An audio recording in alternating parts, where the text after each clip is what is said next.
고린도후서, 고린도후서 죄송합니다. 고린도후서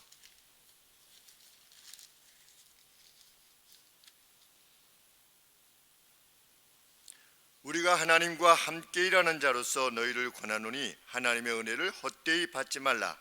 가라사대 내가 은혜 베풀 때 너를 듣고 구원의 날에 너를 도왔다 하셨으니 보라 지금은 은혜 받을 만한 때요 보라 지금은 구원의 날이로다. 우리가 이 직책이 해방을 받지 않게 하려고 무엇에든지 아무에게도 거리끼지 않게 하고 오직 모든 일에 하나님의 일꾼으로 자천하여 많이 견디는 것과 환난과 궁핍과 곤란과 매맞음과 갇힘과 요란한 것과 수고스러움과 자지 못함과 먹지 못함과 깨끗함과 지식과 오래 참음과 자비함과 성령의 감화와 거짓이 없는 사랑과 진리의 말씀과 하나님의 능력 안에 있어 의의 병기로 좌우하고 영광과 욕됨으로 말미암으며 악한 이름과 아름다운 이름으로 말미암으며 속이는 자 같으나 참되고 무명한 자 같으나 유명한 자요 죽는 자 같으나 보라 우리가 살고 징계를 받는 자 같으나 죽임을 당하지 아니하고 근심하는 자 같으나 항상 기뻐하고 가난한 자 같으나 많은 사람을 부유하게 하고 아무것도 없는 자 같으나 모든 것을 가진 자로다. 고린도인들이여 너희를 향하여 우리의 입이 열리고 우리의 마음이 넓었으니 너희가 우리 안에서 좁아진 것이 아니라 오직 너희 심정에서 좁아진 것이니라. 내가 자녀에게 말하듯 하노니 보답하는 양으로 너희도 마음을 넓히라. 아멘.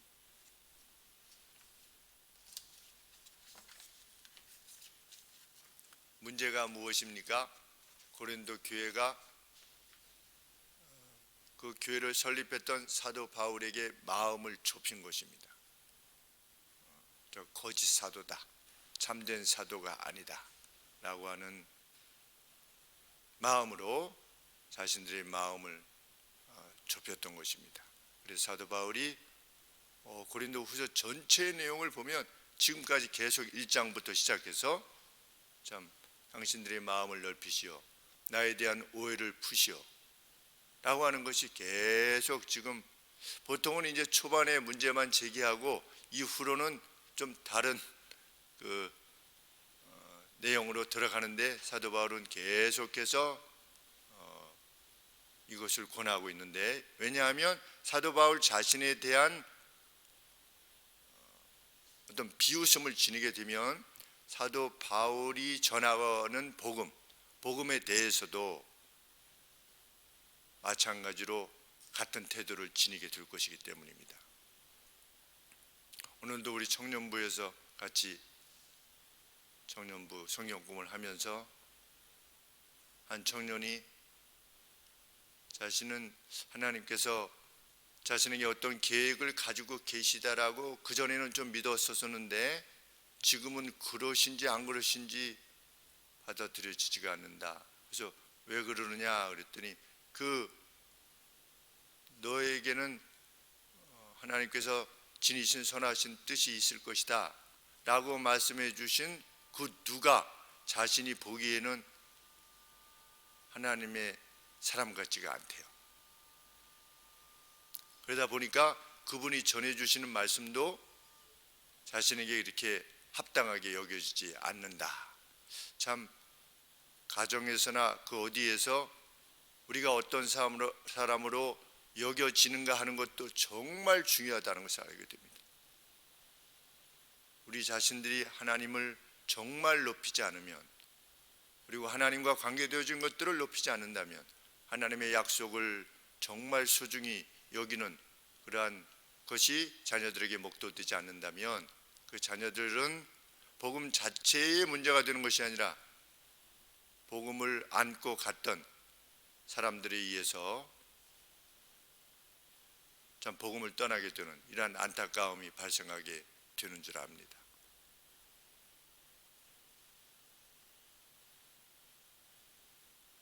그래서 그분이 어떠함에 의해서 복음이 달라질 수 있는 것이 아니다 그렇게 언급을 했지만, 우리가 복음을 받아들일 때 복음을 전하는 사람 그 그릇에 의해서 또 많이 좌우된다는 것을 생각할 때 실로 안타까운 일이 아닐 수 없습니다. 그런데 고린도 교회가 사도 바울의 가르침에 대해서 의심을 품기 시작한 겁니다. 왜? 사도 바울 자체에 대한 의심을 갖게 되니까. 그런데 왜 고린도 교회가 그렇게 되었을까? 처음에 복음을 받아들였을 때는 얼마나 핍박 가운데에서도 뜨겁게 받아들였으니 예수님을 믿고 있다는 사실만으로도 대단한 것인데 어떻게 그럴 수 있게 되었는가? 항상 그 죄악은 틈을 타고 옵니다. 광야에서의 이스라엘 백성들이 왜 이렇게 원망했는가? 원망할 수밖에 없습니다. 왜? 아무것도 없으니까. 물도 없고 먹을 것도 없고. 하나님께서 우리 가정을 파산에 이르게 하신다든지, 가령 이 길로 가라 해서 갔는데 그냥 광야 같은 생활을 하게 된다면 하나님을 믿는 사람들 역시 그 스트레스로 인해서 하나님을 원망하지 않을 수 없게 되는 그런 상황이 될 수도 있습니다. 이 구약에 나타난 이스라엘 백성들의 모습이 우리랑 별개의 모습이 아닌 것이 아니라 사실은 그들 나름대로 다 이유가 있었다는 것을 알게 됩니다. 다 보면 그만한 이유가 있습니다. 그런데 고린도 교회는 왜 그랬을까? 당시에 거짓된 순회 전도자들이 많았기 때문에 그렇습니다. 거짓된 사도들도 많았고, 그래서 교회를 가서 내가 이러이러한 사도로서 불림을 받은 사람이다, 내지는 나는 선지자다 라고 와서 해서 교회에서 유익을 얻게 되는 이러한 사람들이 이제 하나씩 둘씩 점점 접하다 보니까 어떻게 되는 겁니까? 이 사도 바울도 비슷한 거 아니야? 라고 하는 의심을 가질 수밖에 없는 것이죠. 우리나라도 그러지 않았습니까? 제가 어렸을 때는 목사가 특별히 잘못을 해도 목사에 대해서 악한 말을 하지 않았습니다. 뭐 의심하는 말을 했다든지 불만을 토로했다든지 이러지 않았습니다. 그런데 점차적으로 시간이 가면서 목사들이 꼭 안전하지는 않구나 라고 하는 것에 대해서 점점 익숙해지기 시작했어요. 그리고 사회적으로도 목사가 뭐 총으로 누굴 쐈네 그런 거 막 나오지 않습니까? 목사가 무슨 추행을 했네 이런 것들이 계속 대두되니까 거기에 익숙해지니까 이제는 사람들도 일반 사람들뿐만 아니라 교회에 다니는 사람들도 조금만 이상한 게 생기면 좀 이상한 거 아니야? 왜 저렇게 결정을 했지? 그거 자기 마음대로 하는 거 아니야? 그 정말 성경에 근거한 거야? 아니면 신학적 다양성이 있지? 라고 하는 식으로 교회를 점차적으로 대하게 되는 겁니다. 오늘의 교회가 실로 많이 그렇게 됐습니다. 이유가 다 있는 것입니다. 목사의 말은 무조건 따르라가 아니라 그러한 시대적인 흐름에 유혹을 받을 수 있는 가능성이 이 시기에도 얼마든지 있다는 것을 우리는 기억해야 될 것입니다. 그런데 왜 기억해야 되느냐? 그렇게 되면 조금이라도 의심이 되고 그렇게 되면 저 목사가 전하는 말씀이 저 진리의 말씀이냐 하나님의 말씀에 근거한 거 맞냐 라고 하는 불신이 생기기 때문입니다. 사도 바울이 그것을 지금 고린도 성도들에게 언급하고 있는 것입니다. 안타까운 심정으로 내가 아비가 자녀에게 말하듯이 말한다. 저도 마찬가지입니다. 이 말씀이 지금 있는 것은 아주 시기적절하다 이렇게 여겨집니다. 우리가 쭉 오면서 이제 본문을 전하지 않은 본문이 어떤 내용이 있을까 해서 쭉 우리 고린도 후서가 잘 언급되지 않아서 이제 고린도 후서를 시작했는데 참 시기적절한 말씀이라 생각이 듭니다. 왜? 어떤 성경이 명백하게 말하는 것에 대해서조차도 신학적 다양성이 있지 않느냐 이렇게 하는 시기가 되었기 때문입니다. 이렇게 생각할 수도 있고 저렇게 생각할 수도 있지 라고 생각하기 때문입니다. 그러한 시대가 되었습니다. 진리가 이렇게도 해석되고 저렇게도 해석되는 그런 시기로 변화하고 있기 때문입니다. 두려운 시기이기 때문입니다. 그런데 그때 있어서 제일 먼저 공격을 받는 게 뭐냐? 그게 사역자의 정체성입니다. 목사. 그래서 신천지 같은 데가 무엇을 공격합니까? 그런 약점 있는 교회를 공격합니다. 당신 목사 이거 맞아? 당신 목사 이렇게 하는 거 이거 하는 거 맞아? 제대로 재정 제대로 쓰고 있어? 그 직분을 세우는 것은 자기 마음에 드는 사람만 하는 거 아니야? 라고 해서 계속 교회를 공격하죠. 지도자를 공격합니다. 그래서 흐트러 놓고 나서 교회를 접수합니다. 그것이 신천지의 전법 아니겠습니까?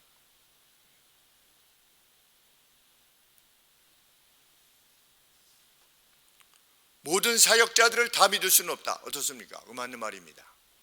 모든 사역자들을 다 믿을 수 없죠. 너는 영을 분별해라. 성경에 그렇게 되어 있습니다. 영을 분별해라. 이것이 악한 영에 속했는지 선한 영에 속했는지 분별해라. 우리는 분별해야만 됩니다.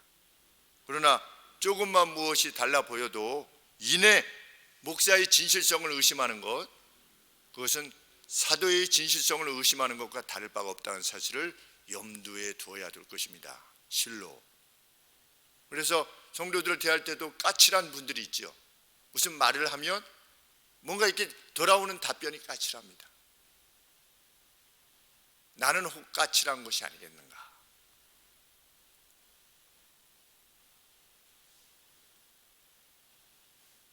하나님의 말씀의 원리대로 전해 주었을 때,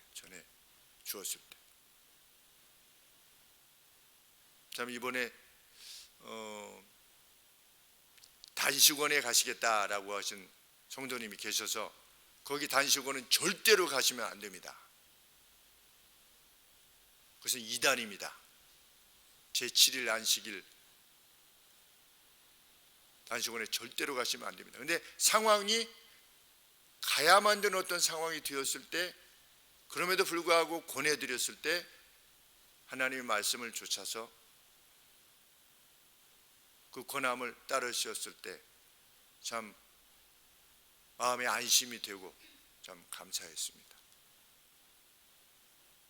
본인들이 이미 결정하고 어떤 것들을 행하고자 했을 때 이것은 옳지 않은 것입니다, 그렇게 하는 것은 선하지 않은 것입니다 라고 했을 때 그것을 받아들이는 것은 정말 어렵거든요. 왜? 내가 이미 결정을 했는데 그것을 취소한다는 건 매우 어려운 일입니다. 그럼에도 불구하고 이러이러하니 이러이러합니다 라고 했을 때 만약에 이 말씀을 따르지 않으면 저는 다시는 말씀드리지 않을 것입니다. 제가 마지막까지 이렇게 강한 어조로 말씀을 드려야 될 만큼 이렇게 말씀을 드렸었는데 참 받아들여 주심이 얼마나 기쁘고 감사한지 알 수 없습니다. 하나님께서 도우실 것입니다.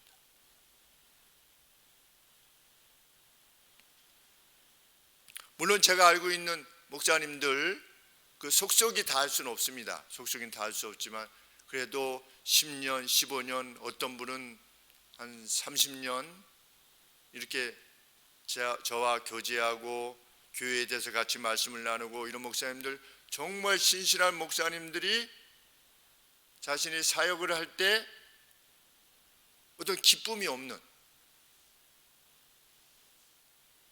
참 이런 목사님을 이게 못 알아본다고 하는 것은 정말 안타깝다, 이런 마음이 드는 데도 불구하고 성도들이 그 중에 일부가 그 목사님에 대해서 공격하고 뒤에서 말하고 이런 것을 제가 이렇게 듣게 되었을 때 고통스럽죠. 그래서 제가 그 성도님들을 이렇게 만나 뵐 때마다 늘 말씀드리면, 진실한 목사니 이러한 진실한 목사를 제대로 이렇게 받아들이지 못한다면, 그 기쁨으로만 사역하지 못하게 한다면 그것은 정말 슬픈 일입니다.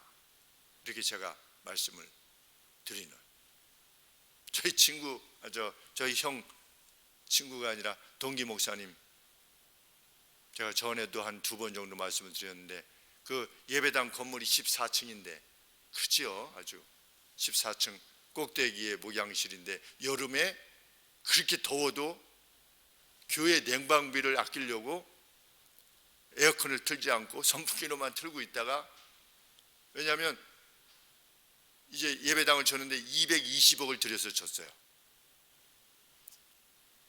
그런데 다른 사람들이 보기에는 누가 그 큰 예배당 그리고 성도님들 수도 많고 그런 가운데 그 목사님이 혼자 계실 때 그 이렇게 찌는 날에도 에어컨도 틀지 않고 전기값, 교회 전기값 아끼려고 이렇게 하면서 와이셔츠를 그냥 입고 있다가 밑에서 손님 누구 오셨습니다. 그럼 그때 부랴부랴 막 옷을 입을 정도로 신실하신 목사님이 조기 은퇴를 하시겠다.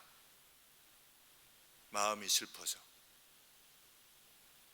이런 이야기를 들으면 정말 슬픈 것이죠. 그런데 그 조기 은퇴를 하시겠다라고 하신 목사님을 저희 형 목사가 학교 다닐 때부터 지금까지 몇 년입니까? 30년, 거의 40년이죠. 40년을 배워왔을 때 이제 목사들끼리 만나서 한 8분 정도 이렇게 모여서 한 2달에 한 번씩 정도 같이 말씀을 나누는데 그 안에서 목회로서의 희노애락을 저렇게 하는데 정말 제가 그 중에 또 다른 한 분을 아는데 아주 진실하세요.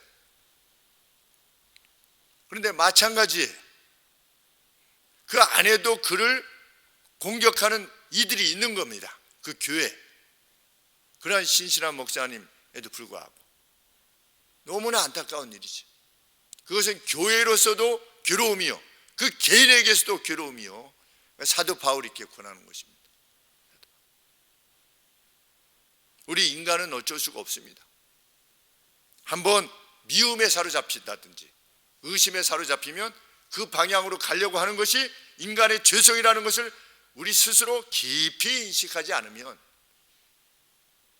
우리는 늘 우는 사자와 같이, 배고픈 사자와 같이 삼킬 영을 찾아 다니는 마귀에게 삼키고 마는 것입니다. 그래서 6장 1절에 이렇게 권하는 것입니다.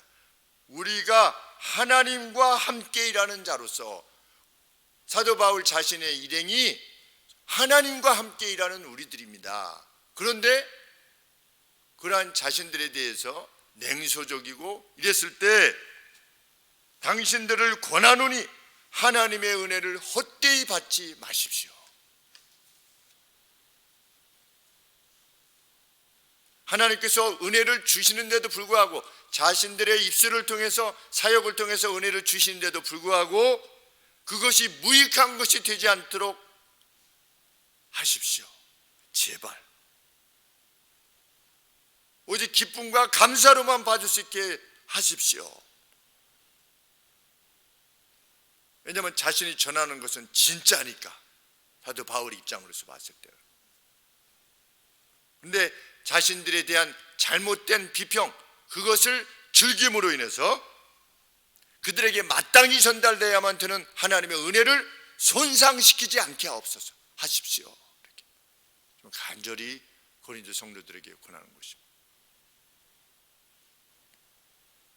그러면서 자신은 지금 800년에 걸친 하나님의 계획이 이제 막 실현되는 이 시기에 하나님이 이사야 선지자를 통해서 예언하신 그때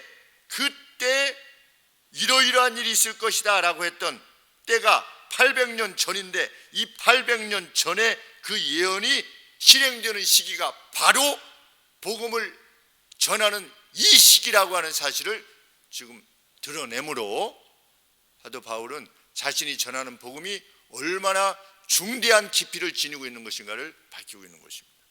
그래서 2절 말씀에 가라사대 내가 은혜를 베풀 때에 너를 듣고 구원의 날을 너를 도왔다 하셨으니, 이사야 49장 8절 말씀을 인용한 것입니다. 이사야 선지자는 사도 바울보다 약 800년 전에 선지자죠. 선지자를 통해서 하나님이 예언하셨습니다. 무엇이라고 예언하셨습니까? acceptable time이라고 그랬습니다. 은혜 베풀 때에, 이게 약간 의역을 한 겁니다. 적절한 때에, 그냥 합당한 때에, 이런 뜻입니다. 합당한 때에 내가 너를 들었다. 너를 들었을 때, 너는 누구냐면 메시아입니다. 어떤 때가 있는데, 화자가 누구냐면 성부 하나님이십니다. 성부 하나님이 내가 적절한 때에 내가 받아들이기에, 너의 말을 받아들이기에 가장 합당한 때에 너를 들을 것이다 라고 하나님께서 예언하신 것입니다. 약 800년 전에. 그리고 구원의 날을 너를 도왔다. 너가 메시아가 사람을 구제하는, 구원하는 그 일을 내가 도울 것이다 라고 하는 예언을 하나님께서 이사야 선지자를 통해서 주셨습니다. 800년 전에. 이거 두 가지지요. 하나는 그 때가 있을 것이다. 그리고 그 때가 되면 메시아의 간구를 성부인 내가 들을 날이 반드시 올 것이다. 이 말씀을 예언하셨는데 사도 바울이 뭐라고 말씀하시는 겁니까? 바로 지금이 그때라는 겁니다. 내가 당신들에게 복음을 전해주는 바로 이 시기가 어떤 시기냐? 800년 전에 이사야 선지자를 통해서 말씀하셨던 그 합당한 때, acceptable time, 받아들여질 만한, 하나님께서 구원의 일을 시작하는 바로 그 시기, 그 타임, 그 시기요. 내가 전하는 것이 메시아이신 예수님이 성부께 기도하여서 성부께서 허락하신 결과로 내가 복음을 지금 전하고 있다는 겁니다. 그런데 당신들이 나를 거짓사도로 이해해서 이 복음을 받아들이지 않고 거부하려고 하니 이토록 슬픈 일이 어디 있냐는 겁니다. 사도 바울이 얼마나 가슴이, 억장이 정말 무너지겠습니까? 그 무게로 지금 복음을 전하고 있는데, 저 좀 이상해, 목사가 자기 생각대로 좀 전하는 것 같아. 저 제대로 저 추천서 맞아? 추천서도 안 가져왔잖아, 예루살렘 교회에서. 그리고 제대로 된 사도면 왜 사례비를 달라고도 못해? 가짜니까 지금 그런 거지 라고 하면서 이 복음을 받아들이지를 않으니, 여러분들이요, 마음을 여시오. 넓게 마음을 여시오. 참 슬픈 이야기입니다. 참으로 초대교회가 무조건 옳은 것이 아니었던 겁니다. 초대교회에 문제 많았습니다. 그런데 그 문제가 오늘에도 문제가 되는 것입니다. 목사를 의심하면 하나님의 은혜, 그것이 자신의 것이 될 수 없다는 것, 이 성경의 가르침입니다.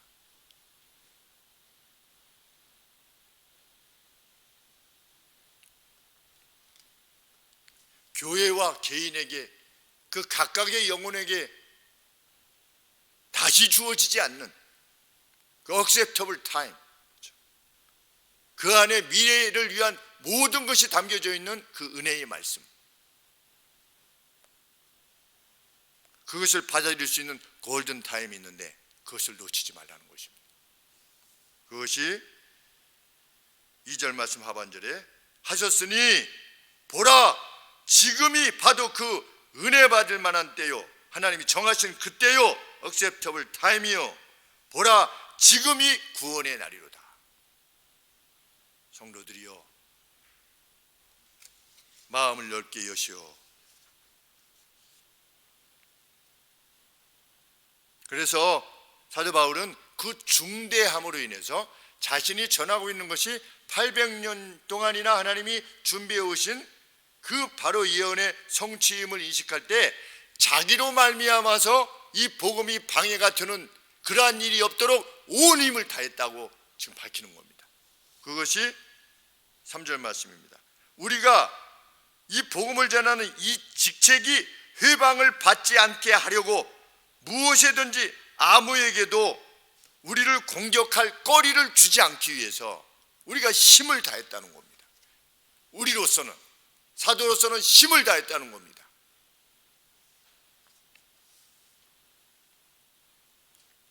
왜?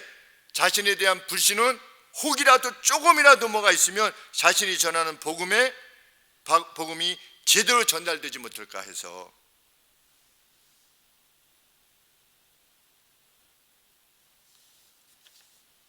그래서 4절 말씀에 오직 모든 일에 하나님의 일꾼으로 스스로 추천하였습니다. 무엇을 통해서?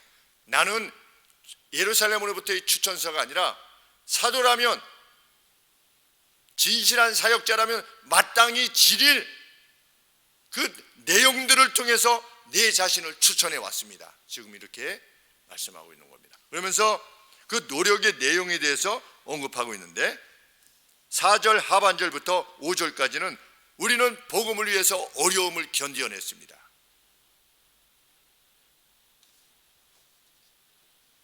어떤 내용입니까? 우리는 많이 견뎠습니다. much endurance, 많이 견딘 겁니다. 사도 바울 일행이. 그리고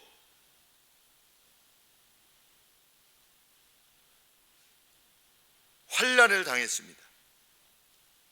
그리고 궁핍에 이르렀습니다.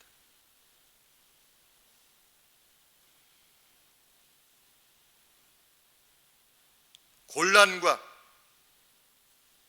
매맞음과 감옥에 갇힘과 소동 가운데, 이게 털머트라고, 소동 가운데 막 사람들이 막 일어나서, 우리 뭐 아랍 그쪽에 보면은 어떤 사람 막 돌로 쳐서 죽이고자 할 때 막 군중들이 막 일어나가지고 그 사람을 둘러싸면서 막 하지 않습니까? 그런 가운데 사도 바울이 거했던 겁니다. 무엇 때문에? 복음 때문에. 그것이 5절에 언급하고 있는 요란한 것이라 이것입니다. 수고스러움과 노동을 해야만 됐대요. 레이버. 자지 못함과 먹지 못함과 이러한 어려움을 견뎌냈다는 겁니다. 그것이 스스로를 추천하는 추천이라는 것이죠. 복음을 위해서 그렇게 했다. 그래서 가급적이면 목사가 부자인 상태로 살지 않은 것이 좋지요. 돈이 충분히 있으면 나는 교회로부터 사례를 안 받습니다, 이렇게 선언하는 것이 아니고, 돈이 있으면 어떻게 해야 됩니까? 목사는 이 말씀에 의하면 다 나눠줘야 돼요. 몇십억이 있으면 다 나눠주고 교회로부터 사례비를 받으면서 살아야 되는 겁니다. 다 나눠주고. 나는 이미 있으니 나는 다른 사람과 달리 사례를 받지 않소, 그렇게 선언하고 국내에 무슨 유명하게 이름 내고 그렇게 하지 않고, 사도 바울을 정말 따른다면, 누가 진짜 사역자라면, 그리고 진짜 그것을 원한다면 교회에 조용히 이야기해야죠. 아니면 받아서 다시 헌금하면 되잖아요. 몰래, 무명으로. 나는 받지 않겠어. 뭡니까 그것이? 자기를 드러내는 것밖에 더 있습니까? 오른손이 하는 일을 왼손이 모르도록 하라, 예수님이 말씀하셨지 않았습니까? 하나님 앞에서 나는 이미 몇십억 부자니. 근데 제가 그 교회는 가지 말라고 그랬죠. 우리 교회를 떠나시는 성도님들에게도 그 교회는 가지 마십시오. 왜? 다른 그 어떤 것보다도 지옥에서도 회개할 기회를 얻을 수 있다, 이렇게 가르치는 자에게 면직됐죠, 그 교단에서. 그러나 목사 이름으로 행하고 있죠.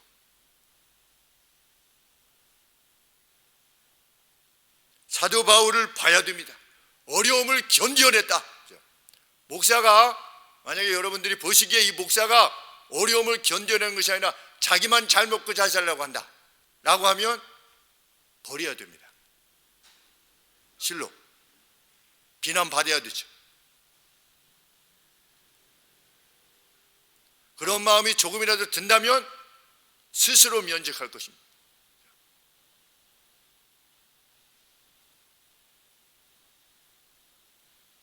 6절 7절 말씀에 그 다음에 나는 신실하고자 했다.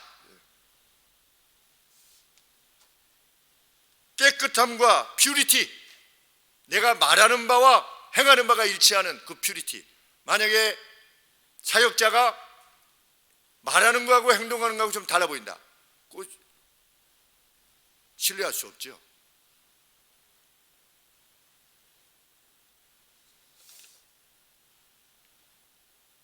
지식과 마음만 착해 가지고서는 안 되는 겁니다. 사역자는 참 좋은 사람, 다른 직분으로 교회를 섬길 수 있습니다. 그러나 사역자는 누구여야 됩니까? 하나님 말씀에 대한 지식이 넘쳐야 됩니다. 말씀에 대한 바른 분별, 이것이 필요하기 때문에 누누이 말씀드리지만 하나님께서 집을 세우지 아니하시면 세우는 자의 수고가 헛되고 성을 지키지 아니하시면 파수꾼의 경사함이 허사로다. 여호와께서 사랑하신 자에게 잠을 주신도다. 이게 무슨 연결이 되어 있는가? 설명을 못해요. 설명을 못하면서도 설교를 합니다. 그럴 수 있는가? 고민이 되는 것이죠. 지식, 바른 지식은 뭐냐? 참된 지식은 뭐냐? 왜 여호와께서 사랑하신 자에게 잠을 주신다 하는 엉뚱한 말씀이 거기에 딱 붙어 있느냐? 나의 하나님 나의 하나님 어찌하여 나를 버리셨나이까? 예수님은 왜 원망하시는 듯이 구로 가셨는가? 지식이 없으면 사역자의 일을 감당할 수가 없는 것입니다. 사도 바울은 우리는 신실하고자 했으며 지식과 오래 참음과 오래 기다려줌과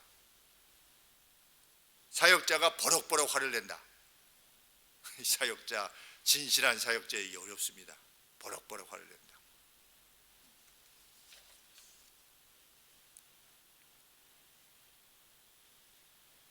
그 뒤에 친절함과, 사역자는 친절해야 됩니다.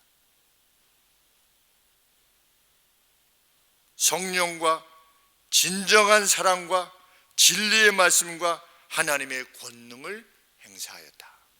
자기는 약한데 그 자신을 통해서 하나님의 권능이 행사됐다.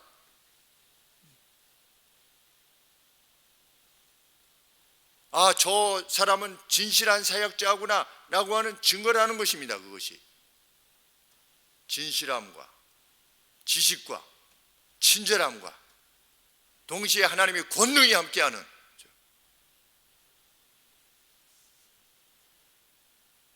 마지막으로 8절부터 10절에 상황에 구애받지 않고 복음을 전했다. 그들은 사역에 있어서 그들 자신의 경험이 기쁜 것이든 슬픈 것이든 개의치 않았다는 겁니다.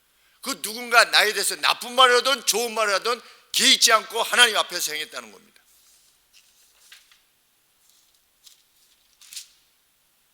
8절 말씀에 글로리, 영광과 디스아노, 불명예, 사역을 하다 보니까 때로는 영광도 받고 때로는 불명예도 받는 겁니다. 그런데 그 둘 다에 의해서 내가 좌우되지 않았다는 겁니다. 사람들이 나를 비천하게 여기든 진짜 사역자로 여기든 사역자로 여기지 않든 개의치 않았다는 겁니다. 우리 저 베드로처럼 뭐 스스 제우스, 제우스고 헐메 막 경배하려고 하는 그런 때나 아니면 돌로 쳐서 죽이려고 할 때나 개의치 않고 행했다는 것이지요. 그게 진짜 사역자의 핵심 특징인 것입니다. 악한 이름과 아름다운 리포트, 그 사람이 나에 대해서 리포트가 오는 건데 어떨 때는 이불 리포트, 아주 악한 목사야 라고 하는 말, 또 굿 리포트, 이것이 오든 저것이 오든 개의치 않는 겁니다. 진짜 사역자는. 미국에서도 그 그랜드 래피드 교회 그 한 구역을 섬기고 있었는데, 유학 중에 섬기고 있었을 때 교회 내에서 어떤 갈등이 발생했어요. 그런데 무슨 얘기 들려왔냐면 김 목사가 누구한테 무슨 얘기를 했대요. 누구한테 무슨 말을 해가지고 지금 교회에서 뭐 어떻대요. 그 얘기가 저한테 들려왔어요. 저는 그 사람이 누군지도 몰라요. 제가 그 사람한테 말했다는 사람이 누군지도 모르는데 그 말이 이렇게 들려왔어요. 그냥 웃었어요.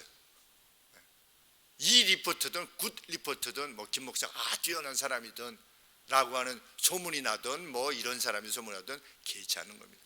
그 인생으로부터의 평가가 뭐 그렇게 중요하겠습니까? 인생으로부터.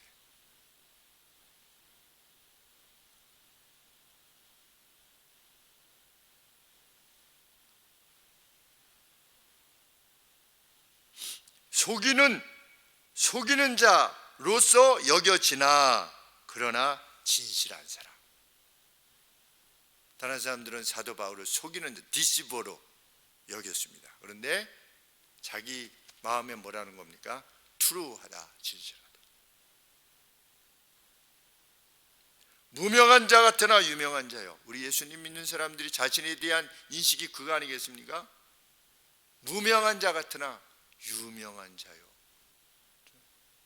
죽는 자 같으나 보라 우리가 살고, 다 그냥 끝장나는 저 뭐 세상에서 그냥 쓸어버리는 것 같은, 쓸어버림을 당하는 것 같은 자 같으나 우리는 사는 자다. 징계를 받은 자 같으나 죽임을 당하지 아니하고, 근심하는 자 같으나 항상 기뻐하고. 우리 예수님 믿는 사람 뭐 꼭 사역자뿐만 아니라 세상 사람들이 보기에는 근심하는 자 같으나 항상 기뻐하고, 가난한 자 같으나 많은 사람을 부유하게 하고. 얼마나 멋진 표현인지 알 수 없습니다. 아무것도 없는 자 같으나 모든 것을 가진 자로다. 누가? 사도 바울 일행이. 좀 그리스도인은 이런 기백을 가지고 있어야죠. 우리 그리스도인들은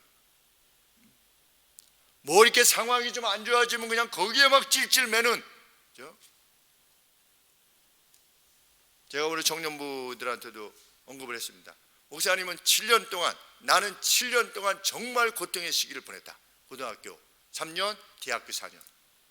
내 앞길이 무엇이 열릴지, 나는 도대체 어떤 길을 가야 되는가에 대한 갈바를 하지 못한 채로 정말 힘든 시기를 보냈다. 아마 너희들도 그럴 것이다. 인생에 있어서 20대 정말 힘든 시기인데 나는 정말 힘들었다. 일진을 이겨냈다라고 말하지만 상대적으로 내가 지불한 대가는 너무나 컸다. 성적을 다 잃어버리고 할 수 없이 다른 학교를 선택해야만 되고, 갔더니 자유주의 신학이고 목사가 될 것은 아니니 어떻게 해야 되나. 그러나 그 가운데서도 세상적으로는 정말 힘들었지만 하나님 붙잡고 간 거죠. 하나님이 이 길 끝에 또 선한 것을 주시리라.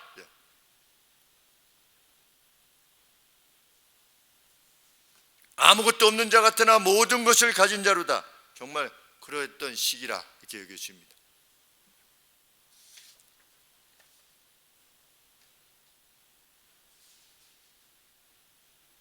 그러면서 사도 바울은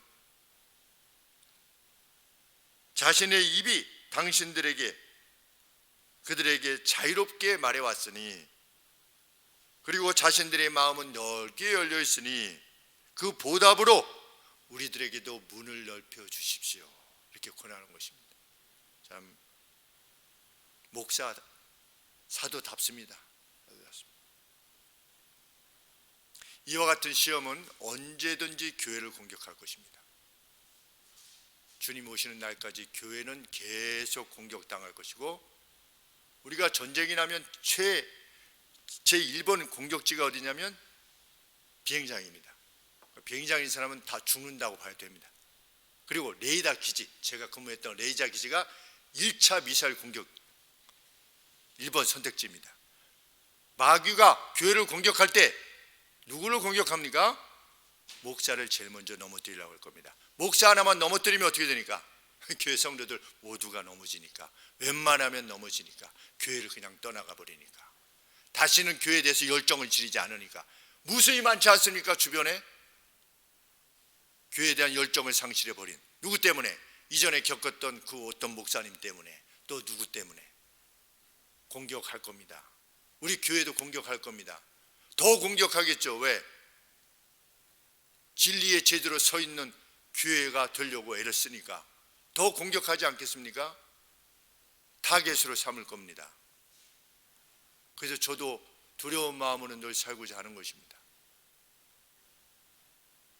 혹 그 시기가 되면 이 말씀을 기억해야 됩니다. 의심이 생기면. 제가 정직 위반 시간 때 아마 말씀드렸던 것 같습니다. 수년 전에 저쪽 교회에 있을 때, 예배당에 있을 때 저희 가정에서 무엇 때문에 한 10만 원 정도를 교회 무슨 필요 때문에 이렇게 썼습니다.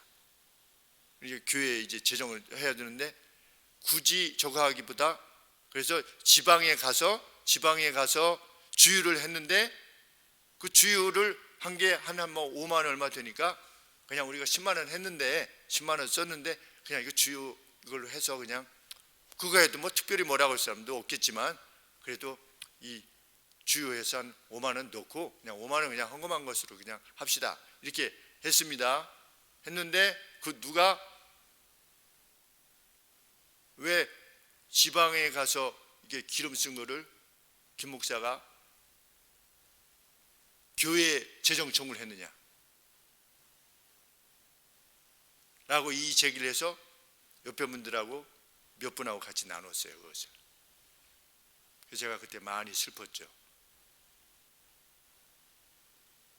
나중에 알게 됐으니까.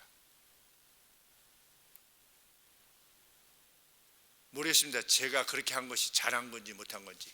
그 10만 원을 차라리 제가 숙이라도 써서 교회에 10만 원 제가 썼으니 주십시오 라고 뭘 물건을 샀든지 뭐 했을 테니까 교회 물건을 이렇게 하는 것이 더 지혜로웠는지까지는 모르지만 그래도 이렇게 하는 것이 굳이 뭐 이렇게 넣고 빼고 이렇게 하는 것보다 나을 것이다 이렇게 판단을 해도 틈을 타는 것입니다. 공격하게 될 겁니다. 교회됨을 공격할 겁니다. 그 시기가 되면 이 말씀을 기억해야 될 것입니다. 그러한 우리 교회가 되기를 원합니다.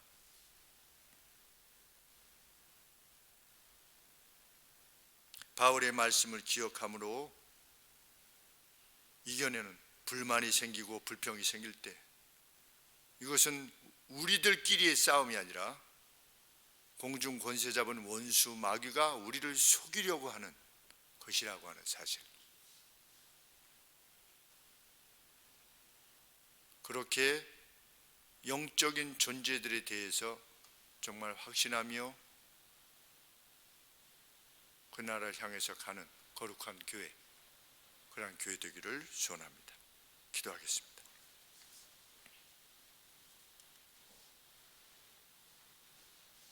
하나님, 이 슬픔에 잠기는 교회가 되지 않도록 도와주시기를 간절히 소원합니다. 성도의 교통을 믿게 하여 주시옵시고 거룩한 공예를 믿게 하여 주옵소서. 하나님, 어찌하시든지 우리의 가슴은 진실함과 친절함과 뜨거운 사랑으로만 가져갈 수 있게 하여 주시고 사역자와 온 교회 성도들이 함께 한 가족됨을 이루어서 기쁠 때 같이 기뻐하고 슬플 때 같이 슬퍼할 수 있는 거룩한 교회 되게 하여 주옵소서. 그렇게 흠과 점이 없는 교회로서 서 있을 때 하나님께서 교회 전체에 또 각 개인에게 그 각 가정에게 복을 주실 것을 저희들은 믿습니다. 함께 확신하며 이 길을 가는 저희 교회 되게 하여 주시옵소서. 예수님의 거룩하신 이름으로 기도합니다. 아멘.